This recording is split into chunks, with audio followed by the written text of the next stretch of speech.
কুকুর দিয়ে সাবেক জার্মান চ্যান্সেলর অ্যাঙ্গেলা মার্কেলকে ভয় দেখিয়েছিলেন রুশ প্রেসিডেন্ট ভ্লাদিমির পুতিন। এবার আত্মজীবনীতে এমন অভিযোগ করলেন অ্যাঙ্গেলা মার্কেল নিজেই।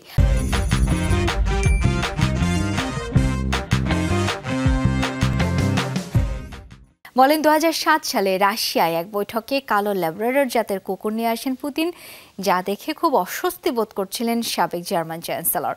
আর সেই ঘটনা উপভোগ করছিলেন পুতিন। আত্মজীবনীতে অ্যাঙ্গেলা মার্কেল উল্লেখ করেন, 1995 সালে একবার কামড় খাওয়ার পর থেকে কুকুরকে মারাত্মক ভয় পান তিনি। দাবি, পোষা কালো কুকুর কনিকে ব্যবহার করে কোনো বার্তা দিতে চেয়েছিলেন রুশ প্রেসিডেন্ট। যদিও মার্কেলের এই অভিযোগকে উড়িয়ে দিয়েছেন ভ্লাদিমির পুতিন। অনাকাঙ্ক্ষিত সে ঘটনার জন্য চেয়েছেন ক্ষমাও। পুতিনের দাবি, মার্কেলের কুকুর ভীতি সম্পর্কে আগে থেকে জানলে এমন করতেন না তিনি। একই ঘটনায় 2016 সালেও সাবেক জার্মান চ্যান্সেলরের কাছে ক্ষমা চান পুতিন। কুকুর অনুরাগী হিসেবে ব্যাপক পরিচিতি রয়েছে ভ্লাদিমির পুতিনের। বিভিন্ন অনুষ্ঠানে নিজের পোষা কুকুরকে সঙ্গে করে নিয়ে যান রুশ প্রেসিডেন্ট।